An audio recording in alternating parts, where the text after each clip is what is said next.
What do you get when you combine backyard engineering with absolute confidence in terrible ideas? Today's 10 winners created everything from flying lawn chairs to electric skate parks, proving that sometimes the most creative solutions are also the most dangerous ones. Physics kept score, and spoiler alert, physics never loses. Hello everyone, welcome back to another absolutely mind-bending episode of Wow Amazing. Today we're diving deep into volume 34 of our top 10 most ridiculous human fails, featuring Darwin Award winners who really believed they were smarter than basic safety rules. But before we jump into these jaw-dropping tales of spectacular human creativity gone wrong, make sure you absolutely smash that subscribe button and ring that notification bell like it's your job. Trust me, after watching these stories, you're going to want notifications for every single episode. Number 10. The hoverboard hotshot. We're kicking off our countdown with a tale that gives new meaning to reach for the sky. In 2021, a 17-year-old suburban speed demon was frustrated with his Christmas present hoverboard that could barely clear a sidewalk crack. What kind of hoverboard can't even hover? Our teenage rocket scientist had always been the kid who took things apart to see how they worked. He'd successfully modified his gaming chair, bicycle, and even his backpack with LED lights. This hoverboard situation was personal, the name promised flight, but all he got was rolling around like a fancy skateboard. That's when inspiration struck while watching his dad clean leaves with gas-powered leaf blowers. These things move serious air, and air movement meant thrust, and thrust meant flight. The math was simple. 2 leaf blowers plus 1 hoverboard equals homemade jetpack. The first test in his backyard was glorious. He started the leaf blowers, stepped onto the hoverboard, and experienced 5 seconds of teenage superhero dreams. He was actually flying. Then physics remembered that leaf blowers blow leaves, not teenagers. The thrust was uneven, the duct tape wasn't quite as professional as advertised, and gravity had been patiently waiting.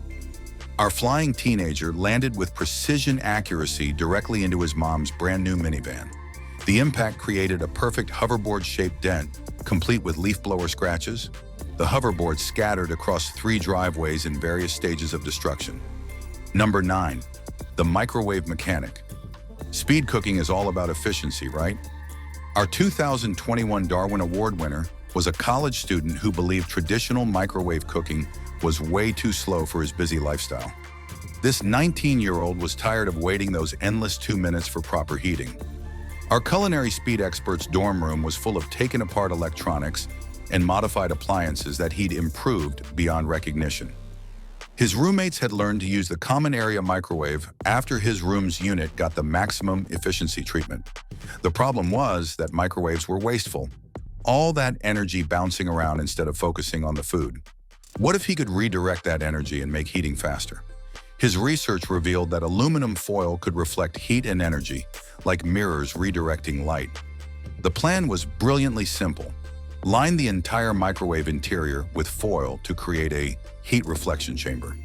He spent an evening carefully covering every surface with shiny metallic goodness, even creating little shields to focus energy directly onto his food. The first test subject was a frozen burrito that normally took 2 minutes. With his reflection system, 30 seconds should be plenty. He placed the burrito in his foil-lined chamber, set the timer, and pressed start. For 3 seconds, everything worked as planned. Then the microwave discovered that aluminum foil and microwaves have a very different relationship than he'd expected. Instead of reflecting energy toward food, the foil started conducting electricity in ways definitely not covered in cooking manuals.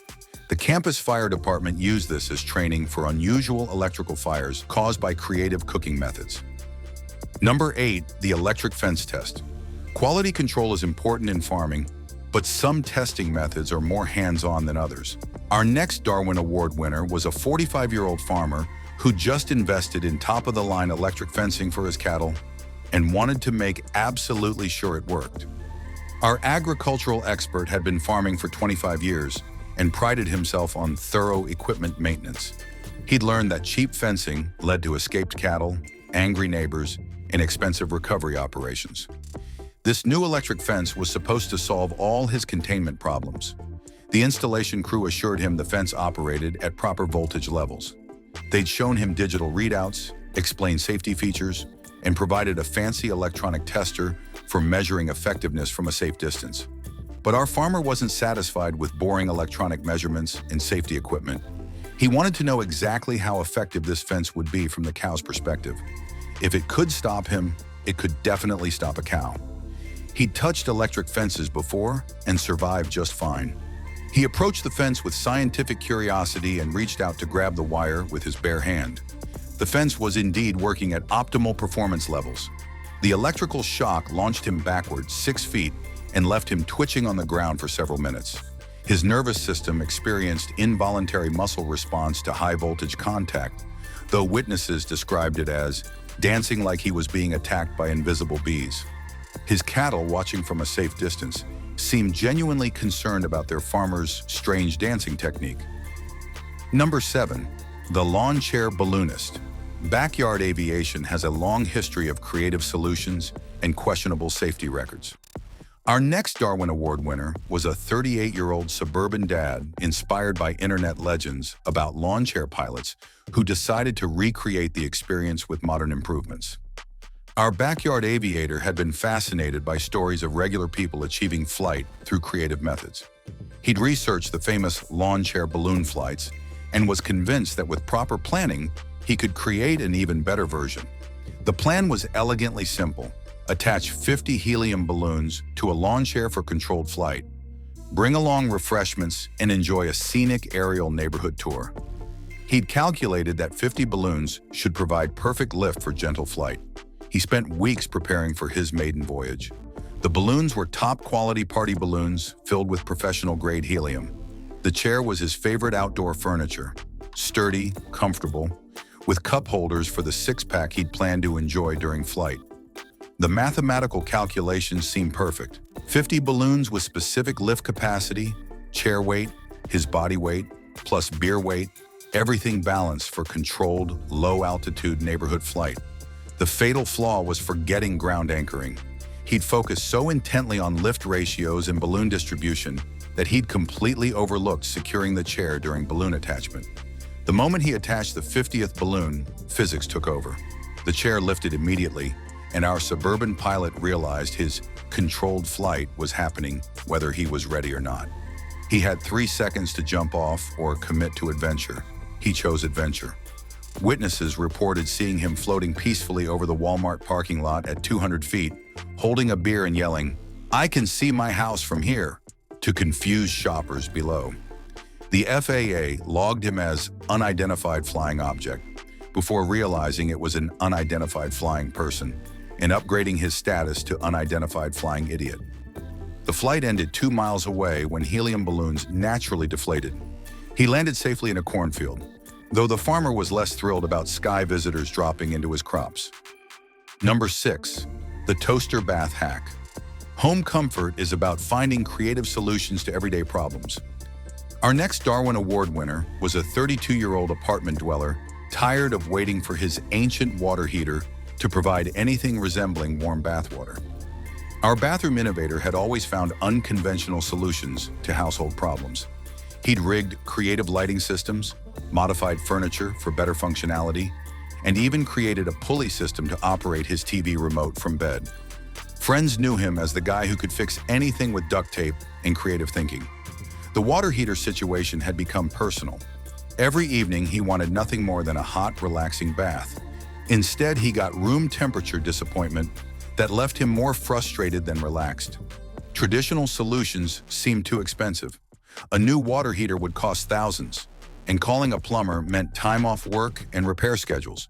He needed an immediate, cost-effective solution using equipment he already owned. That's when he noticed his toaster. Toasters generate significant heat very quickly, and heat was exactly what his bathwater needed. The plan was brilliantly simple.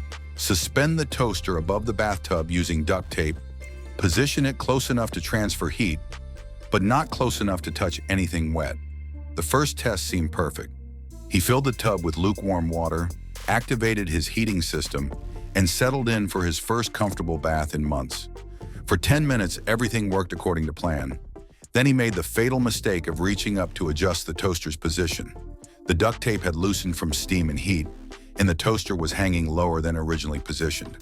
Contact between wet hands and electrical appliance created what inspectors called an unplanned demonstration of why electrical codes exist. The combination resulted in the world's first and last jacuzzi cremation system. Number 5. The trampoline tragedy. Backyard entertainment is about pushing boundaries and creating memorable experiences. Our next Darwin Award winners were two best friends, ages 22 and 24, who decided one trampoline wasn't exciting enough for their weekend entertainment needs. Our bouncing buddies had been friends since elementary school, always pushing each other toward increasingly dangerous stunts. They'd been the kids who built bike ramps out of plywood and treated every playground like extreme sports training. Now, with their own apartments and weekend freedom, they'd invested in serious recreational equipment. The first trampoline was fun, but after a few weekends, regular bouncing was becoming routine and boring. That's when inspiration struck. If one trampoline provided bounce excitement, wouldn't two provide twice the excitement? And wouldn't three trampolines be absolutely incredible? The mathematics seem foolproof. More trampolines equals more bouncing power equals more fun.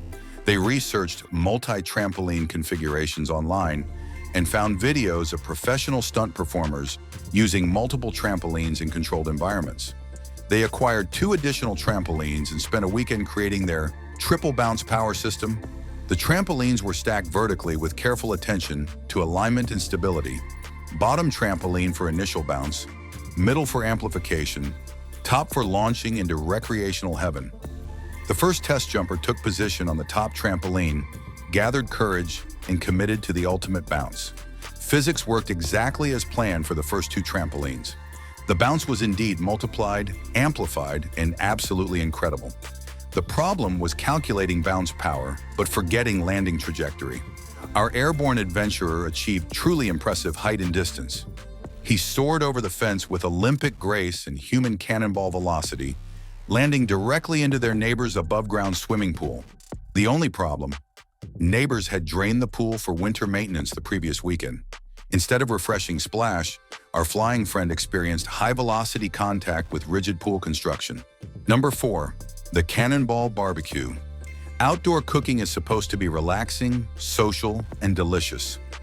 Our 2003 Darwin Award winner was a 35-year-old suburban dad who'd grown impatient with traditional charcoal lighting and decided modern problems required accelerated solutions. Our grilling speed demon had planned the perfect backyard barbecue, inviting friends, family, and neighbors for an epic weekend cookout. Everything was planned except one detail. He'd forgotten how long charcoal takes to light properly. Guests were arriving in 30 minutes, and his charcoal sat there like cold, black rocks. Traditional lighter fluid would take 20 minutes for proper heating, and he didn't have that time. He needed something to get those coals burning immediately. Our barbecue innovator had always prided himself on finding efficient solutions. He'd streamlined his morning routine, optimized his commute, and created complex organization systems. This charcoal situation needed his special brand of creative problem-solving. That's when he remembered the gas can in his garage. Gasoline was basically liquid fire. It burned hot, fast, and would definitely get those coals lit in record time. The plan was simple.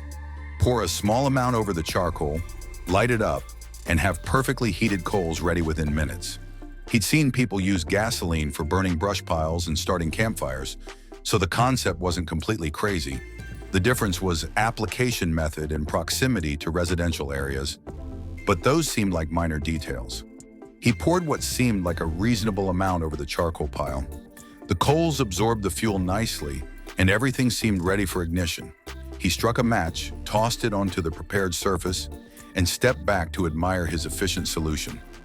The explosion was visible from 3 blocks away and registered on seismic monitoring equipment at the local university. What he'd created wasn't a barbecue, but a suburban rocket launcher with his grill as the projectile. The grill achieved impressive altitude and distance before returning to Earth in pieces scattered across multiple backyards. Hamburger patties rained down like meat-based weather. Emergency responders called it the world's first barbecue airstrike. Our grilling expert found himself in a perfectly circular crater where his deck used to be, holding melted barbecue tongs, trying to figure out where his plan went wrong. Number 3. The Cannonball into Cement.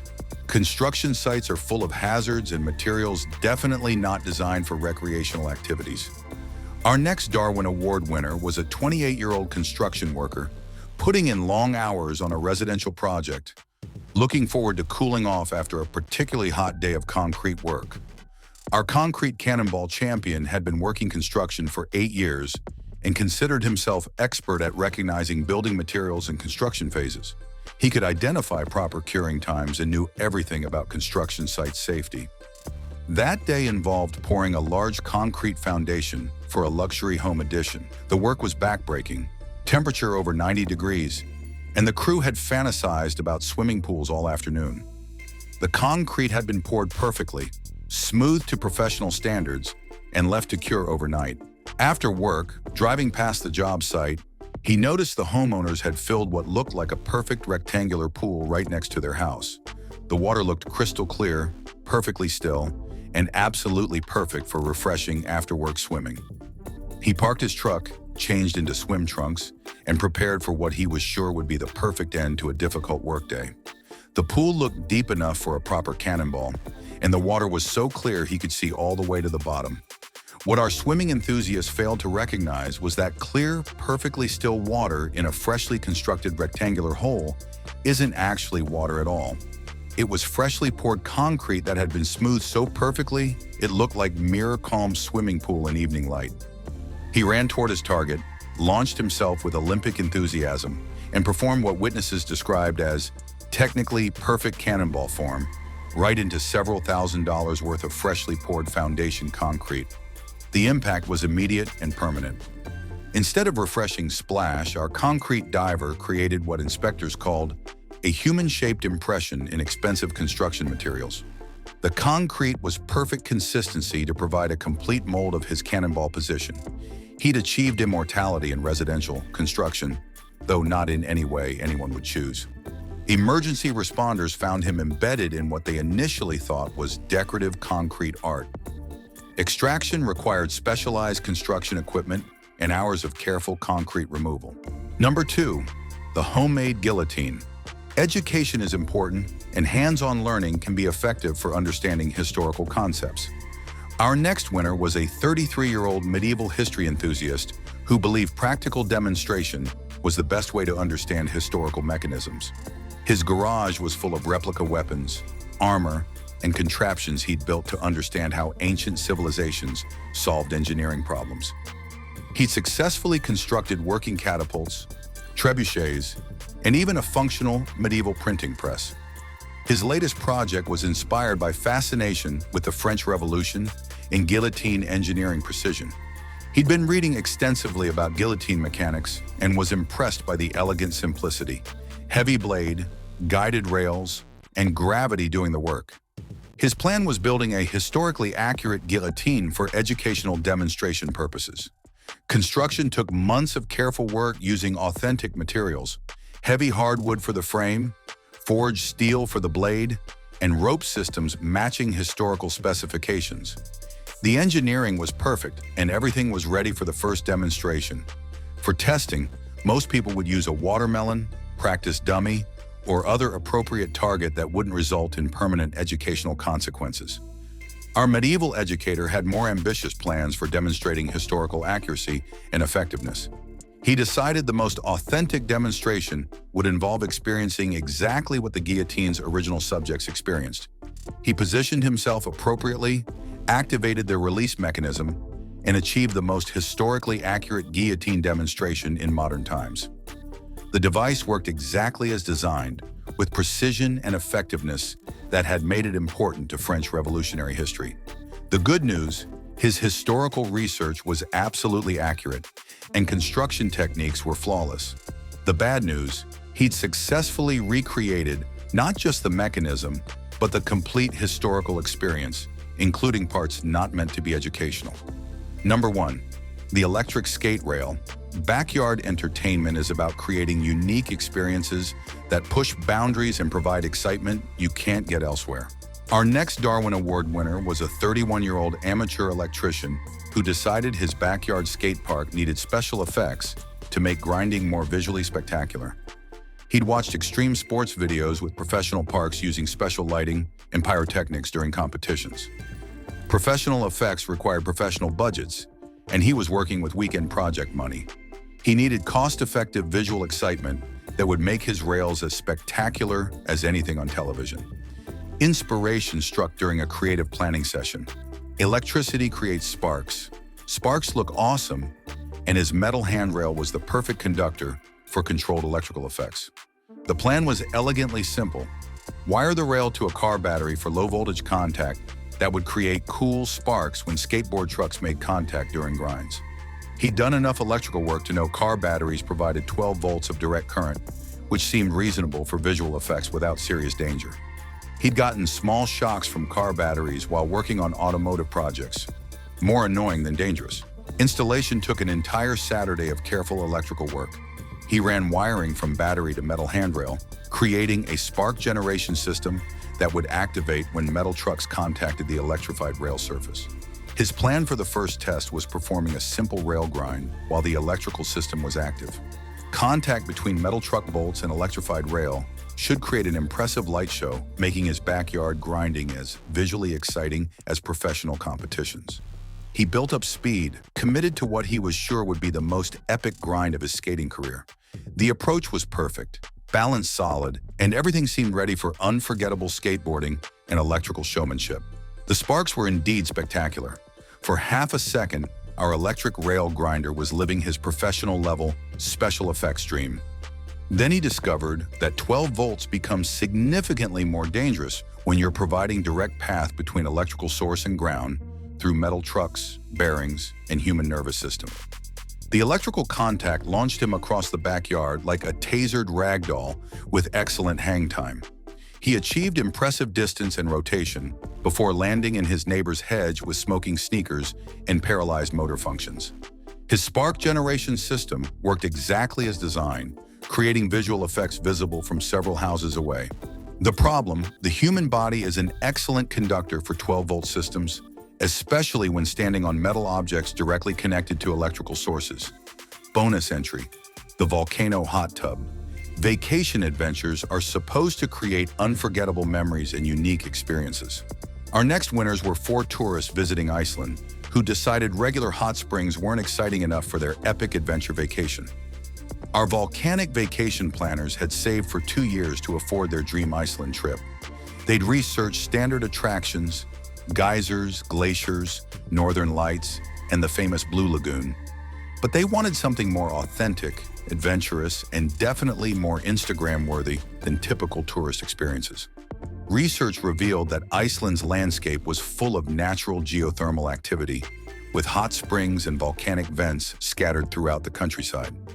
Most tourists paid expensive fees for commercial hot springs, but real adventure would be finding their own private geothermal experience in the wild.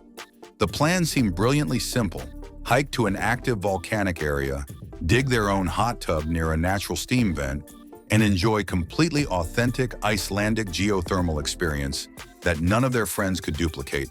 They found what looked like the perfect location: remote area with visible steam vents, accessible hiking trails, and no tourist crowds. Volcanic activity was clearly active, with steam rising from multiple ground points, and the area felt warm through their hiking boots. Excavation took most of the afternoon. They dug what they thought was the perfect hot tub, deep enough for comfortable soaking, close enough to steam vents for natural heating, and large enough for all 4 adventurers simultaneously. What our volcanic engineers failed to research was the difference between stable geothermal springs and active volcanic venting systems. Hot springs provide consistent, regulated temperatures through established underground heating. Volcanic vents provide unpredictable, extremely high-temperature steam bursts without warning.